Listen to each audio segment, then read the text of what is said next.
That's definitely news, Isabel. I mean, come on. Magazines are pretty cool. Happy Home Academy, we get the same ranking as always. Letter from Serrano, I accidentally closed out of. My Bud Rambler, not too much for interior decorating, but exterior decorating is a whole other story. You take this and gussy up the front of your house with it, okay? I'm probably not gonna like it, but I can give it a peek. Heart door plate. I mean, can you actually, like, put that on your door? Oh, you can. Whoop. I hope I can put my mailbox back down there. Oh, no. Oh, no. Okay. I was worried. That doesn't look exactly right, but... God damn it, Serrano. I'm blaming him. Okay. I really don't have much to ramble about today. Whoop. Did not mean to bunk Caroline. Peanut! Nice to see you. Watch out! A little fresh air never fails to cheer me up, tall nut. It's very fun. Oh, yeah. Oh. It was like, I have actually done stuff today. But that was mostly just, I've been playing World of Tanks. Zoops, take a load off. Latest. Pretty tidy in here, ain't it? Yeah, it's not usually like this. Actually, it is, because you let me buy all of your stuff, and you've never placed anything else down.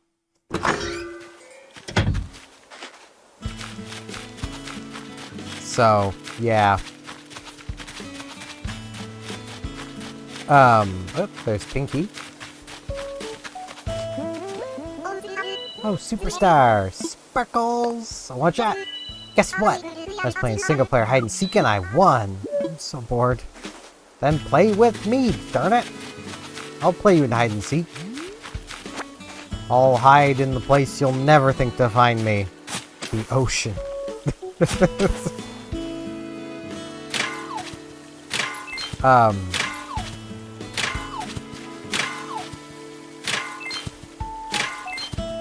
Yeah. Aside from playing, like, World of Tanks, I haven't really done much today. Like, I've been back playing Star Trek Online a little bit, because they have an event going on right now to get... They have finally, after all these years, they have finally made a Tier 6 variant of the Voth battlecruiser. I will finally be able to complete my 3-piece set of Voth equipment to get a Voth battle cloak. Because it just was not feasible before. The Voth battlecruiser Tier 5 version used to be in the Lobby store, but then they removed it from the Lobby store. Basically meaning you couldn't get it anymore. And it wasn't a very popular ship to begin with, so not many people had it. Making it almost overnight worth max cash stack.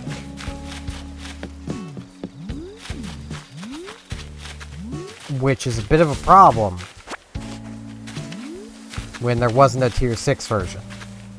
That was easier to get. There is a Tier 6 version of the carrier, which is very expensive because it's only available through Infinity boxes, but at least it's available. The Tier 5 version isn't even available through the Tier 5 Infinity box. There's basically nothing of any value in the Tier 5 Infinity box.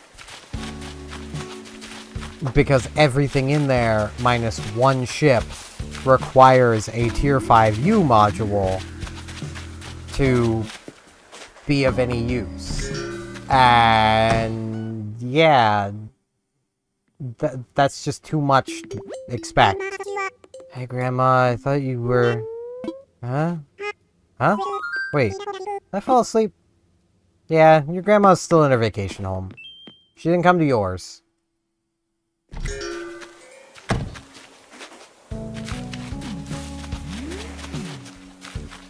Which, I mean, technically is what all of our homes are. Only, they're also our primary homes. But, yeah, like... It's a little ridiculous what they've done to the poor Voth ships. The funny thing is, you can still buy... Well, you can buy, / still buy, the Tier 6 Voth Science ship via Lobby crystals. It's the only one.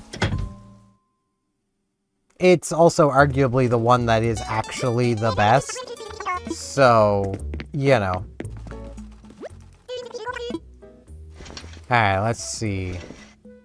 What we got? We got a kurta, whatever that is. You know what? Pink ballet outfit. Heck yeah. You cannot stop me. Pink flowery tights. Okay. I kind of wish there was a pink Winkleberry. This is the only other pink shoe. It's the most fitting. I could go the house slippers. I'm gonna go the house slippers. You can't stop me. This is who I am.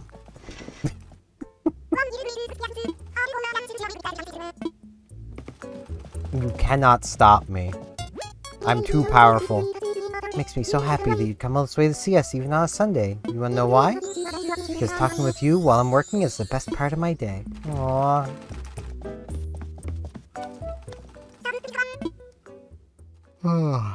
And that's why I always hate missing talking with Sable on the days that we miss talking with her.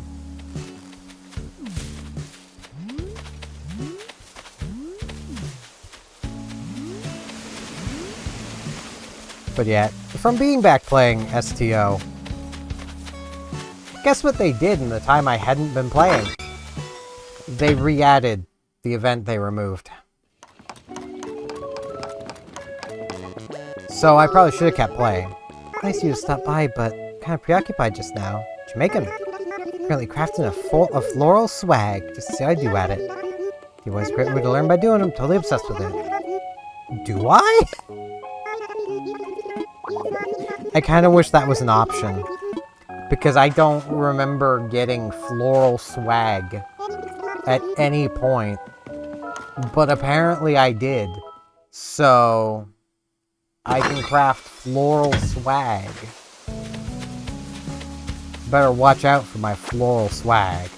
That's all I'm gonna say. But yeah, as long as I can kind of keep up with the dailies for these last 2 events of the year, I should be able to get the rewards at the end, so. You made it! Maple is here too, Colonel. They got me. Plants grow super fast, right? But I never see them growing, no matter how hard I stare at them, Colonel. Does that mean they're growing like crazy when I'm asleep? Whoa, kind of freaking myself out here, Colonel. You're fine. Getting to hang out with both of you makes me happy, honey. Let's talk. I thought this was going to be a book club meeting to discuss speed learning for space cadets. I guess it's good that it isn't, because I didn't finish reading that book in time anyway. You thought Snake was hosting a book club.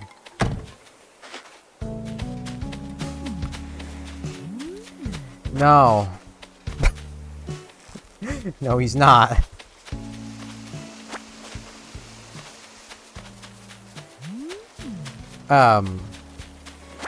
But yeah, I should, in theory, be able to get the end-of-the-year reward. It's just really annoying how they did that. Like...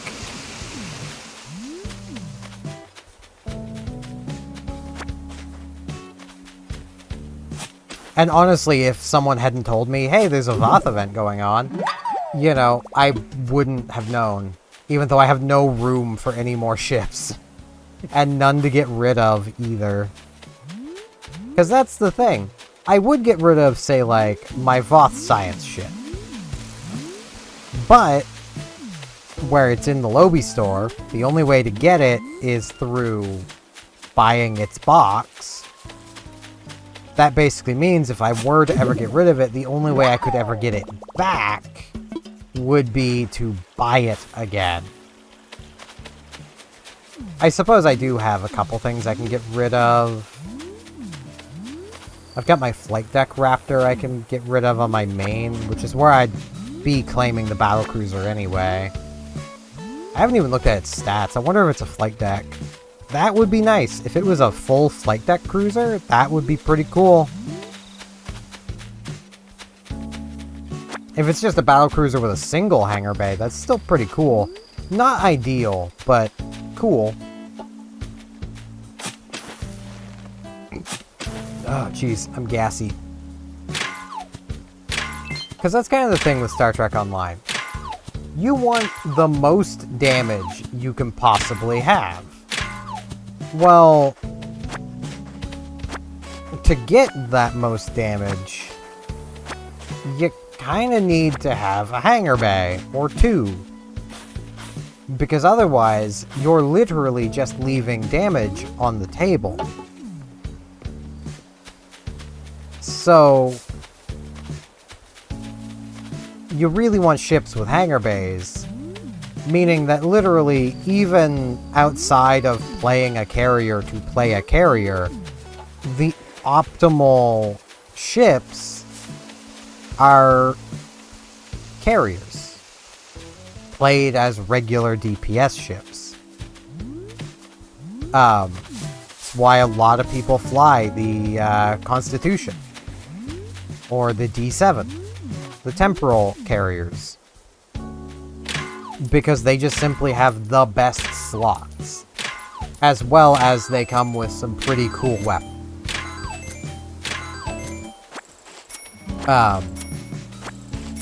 Advanced phasers or advanced disruptors. But you'll also just see people playing a lot of ships with hangar bays, just simply because it's an extra set of guns. They may not be bonused, but they're guns, and that's all that matters to you. You just want dem guns. You want that gun show going on.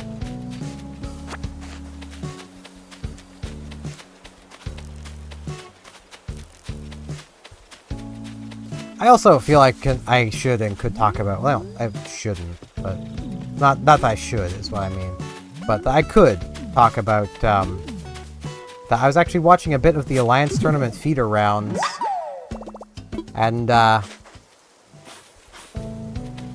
like the EVE Online Alliance Tournament, and yeah, that game seems to be having some balance problems. I don't feel like talking with you, Serrano. You caused me to move my mailbox. I'm not happy about that.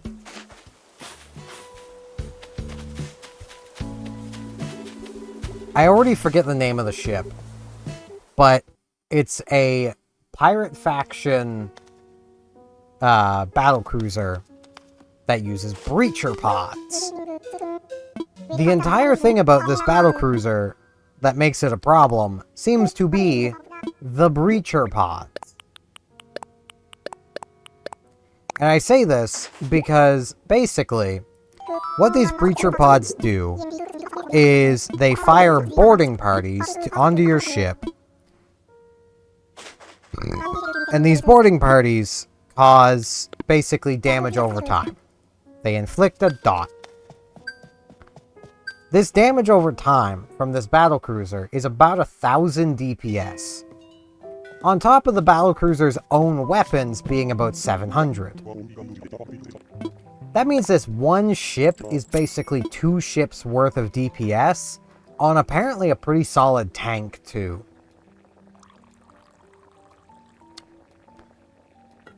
As if the trig ships were not bad enough.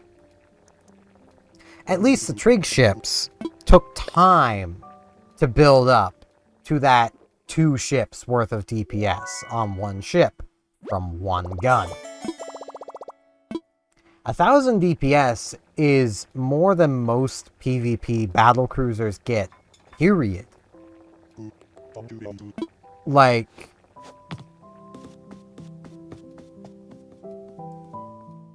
it's kind of nuts. It's things like that that make me kind of glad I've already fallen back out of playing Eve. Because it's like...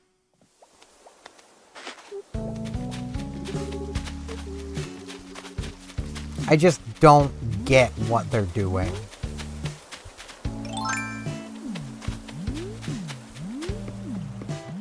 Like...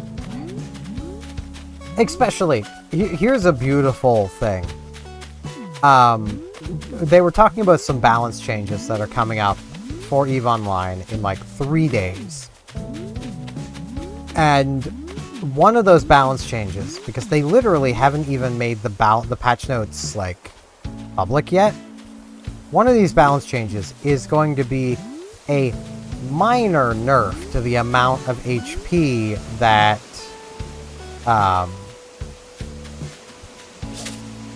oh, there it is. To the amount of HP bonus that Marauders get from the repair party, or Bastion module. I forget which it is. I think it's the Bastion. No, it's the Bastion module.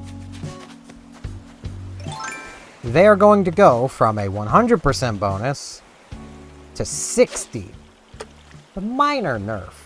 Yeah, 40% minor nerf. Oh, but they're increasing the cycle rate to compensate, so you're not actually going to lose any effective HP per second. Except now you're going to run out of capacitor faster and be much more susceptible to nuding. Energy neutralizing / nuding basically drains your capacitor, your ship's battery. Think of it like hooking up a load to your car's battery. You know, it drains the battery faster. That's the entire point of it. It's electronic warfare. The entire purpose of energy nuding is to drain the hostile ship's capacitor, drain their battery.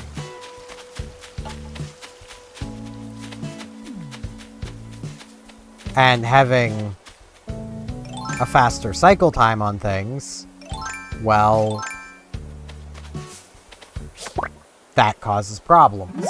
Because now you're draining your capacitor faster. I honestly would not be surprised if I go back to EVE at some point and my Paladin's fit is no longer stable because of all the changes they've made.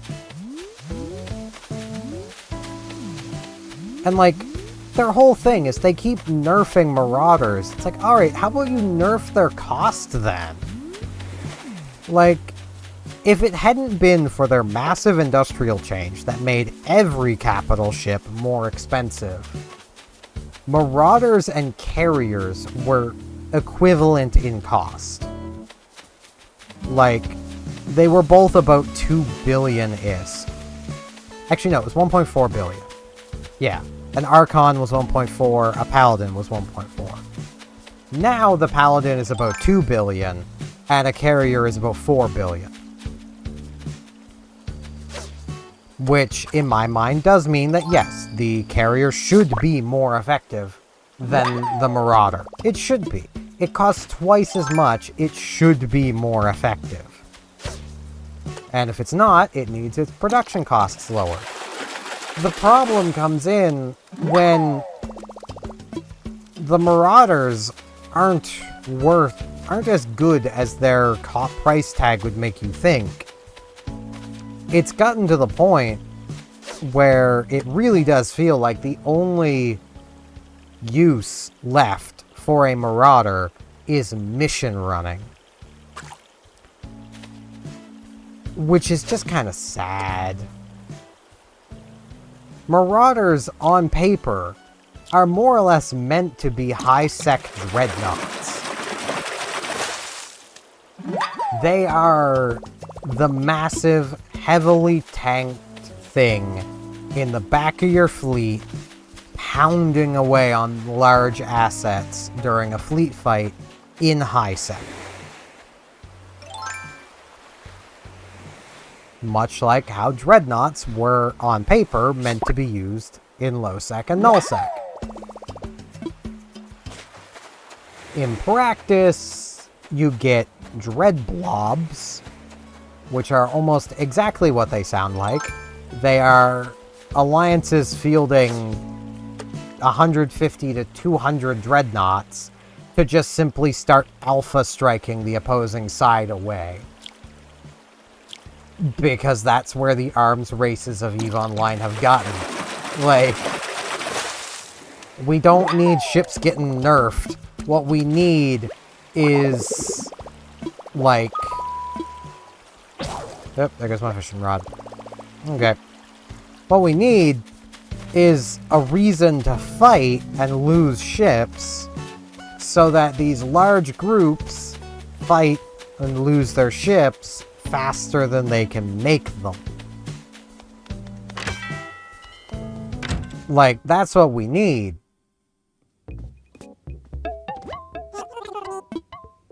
Like, it'd be really cool to have some content added to the game where, basically, it forces small gangs of capital ships to be used. So, like, let's say you make... Well, here's an idea. You make a region of space that... Well, not region of space. That only capital ships can enter.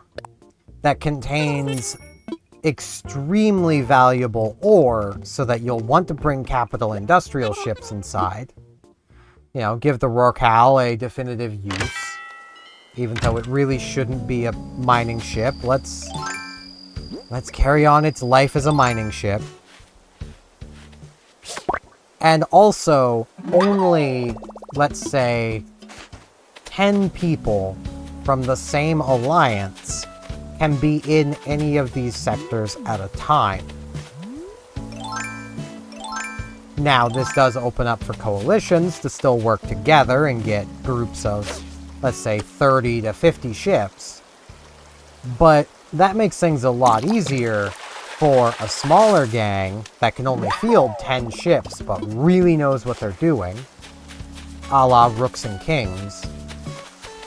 Makes it real easy for them to come in and absolutely curb stomp some of these larger groups, destroying 30 to 40 capital ships in a day, which is a lot faster than they can be replaced. But make the region of space so valuable that you definitively want this to happen. And then make another variant for corporations, where it's 5 capital ships per corporation. Get your orcas and rorcals eating minerals.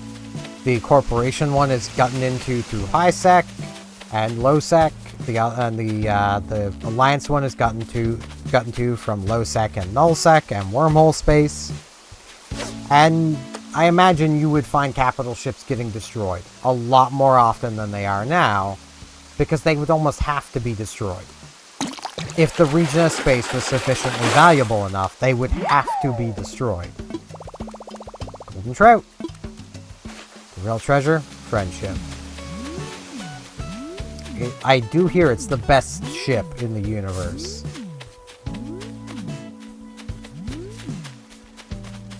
It's a reference to a kind of cringy but also kind of charming song that the EVE Online developers made at one point. Back when they had an in-house band called Permaband. Turns out they were not permanent. Got a char!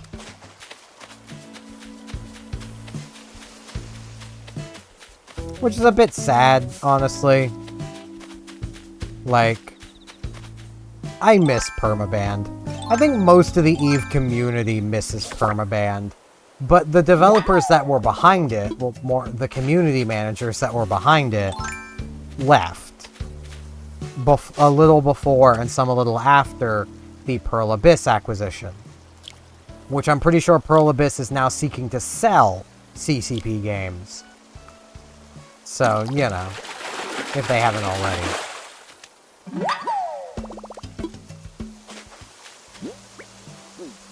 It's kind of dumb how all of that's gone down. Like, Pearl Abyss came along, heavily pushed microtransactions, kinda ruined the game, gonna be real, and then just seems to be just leaving. It's like, really? Was that your plan all along? Ruin the game and then leave? Because it worked, I guess. The game's in the worst state it's ever been.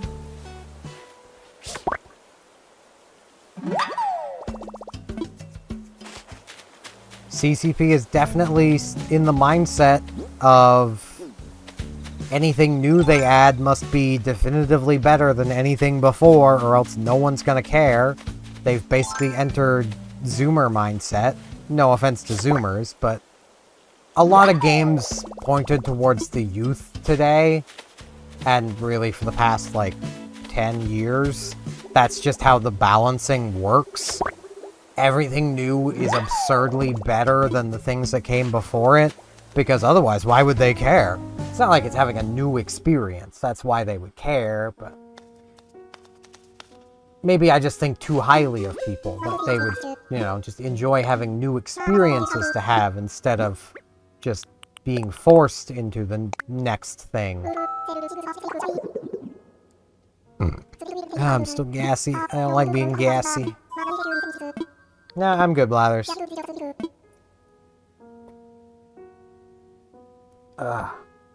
Water. See if the water helps my gassiness. Did I have my coffee today? I think I did. I'm going to believe I did. And if I didn't, well... oh well. Yeah, it's fake, Serrano.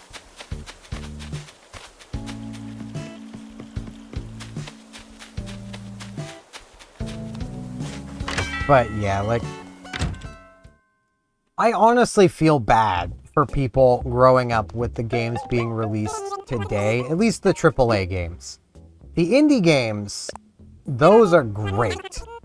Your Undertales, your Deltarunes, your Hollow Knights, your Stardew Valleys, you know, those are all amazing games. Your Terraria that's still getting updates, I'm pretty sure, Pal World, like, they're all really good games. But then you get more on the AAA side of things, and they're just not great.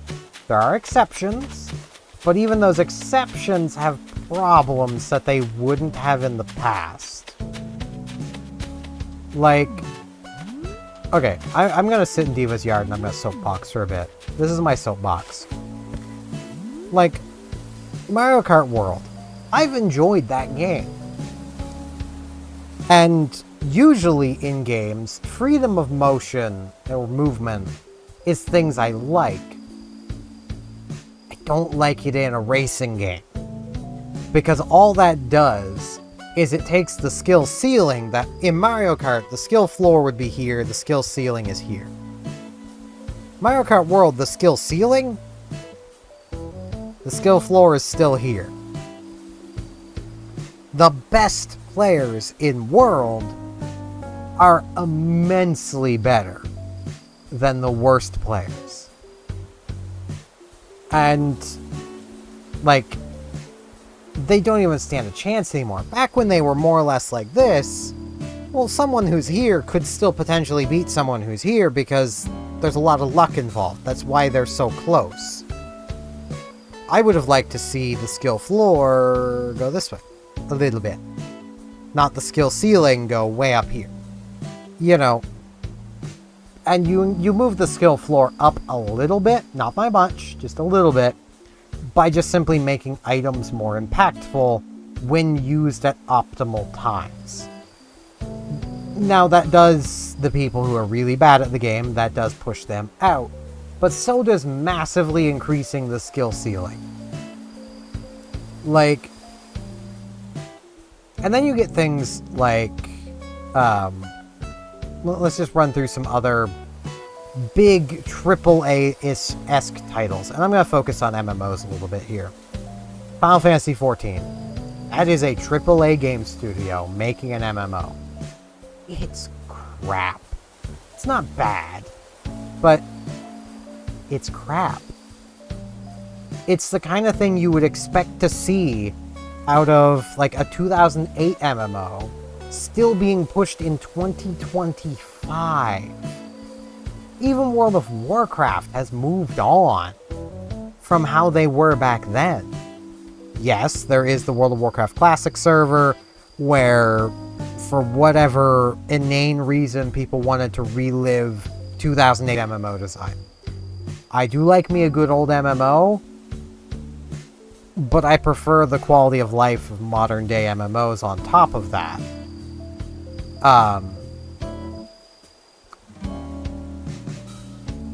Like, most modern, like, Sonic games, before their recent ones, like Shadow Generations and Breath of the Wild.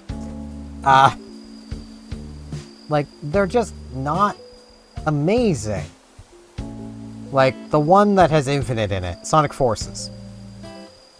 It's just, It's not great. Like, it's safe. That's the thing. AAA gaming has become so safe, so boring, so predictable and dull. And it's that way because investors. Indie games can be experimental and fun and push boundaries. Like, you would not see a AAA company make Silk Song. You just wouldn't. You wouldn't see a AAA company make Undertale.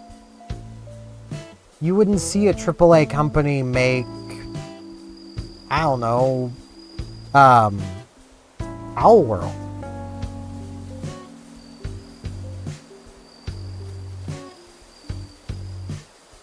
Like, you just won't see the, like, Ina Dream Barbecue. You would never see a AAA company make something like Ina Dream Barbecue. Ever. Scorpion over there. Earth Defense Force. Balatro. You know how much those companies would never make something like Balatro because of the gambling implications. Not even, you know, it's not a gambling game. There's no gambling going on. But the implication is there. And that's what caused Balatro to even have high, like, age ratings in some places. Because the implication around it being gambling. No AAA company is taking that risk. Like, that Balatro got rated an adult game in some places because of the gambling implications, and they're not going to take that risk. I'm honestly still kind of surprised to see things like Cyberpunk 2077 exist. Because, like, that game has flat-out nudity in it. You know, I was never expecting to see that from anything remotely AAA. Though I think that is more of a AA game case, but it's still, it's big games. You know, it's big game.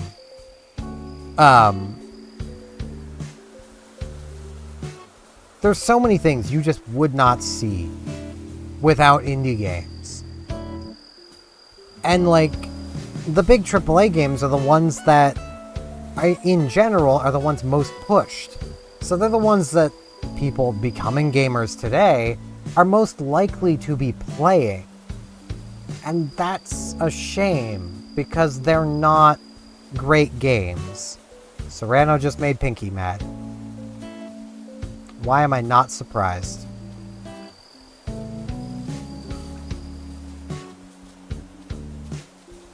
But, yeah.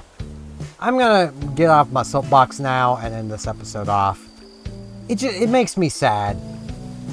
But at the same time, like, I do understand that there are people who do enjoy these modern games. These modern AAA games. And I'll say the thing I generally will say in these cases. I wish I did too. But I don't. So I am going to point out that I don't like them. And the things that could be better about them. So that I could like them too. And you'd probably like them more. Like... But I'm happy that you enjoy it if you do. Same goes to your Fortnites. I don't like the Fortnites. I don't like Battle Royales in general. But if you like them, great! I love that for you. I wish I liked them too. So we could enjoy them together. But I don't. Because I don't like the randomness. I don't like, I don't like the general just random free-for-all gameplay. I don't like that. I prefer more structure. Give me a Team Fortress 2 any day. But yeah, that's going to be it for this one. Thank you all very much for watching, and hopefully I shall see you back here tomorrow for more Animal Crossing New Horizons. See you all then.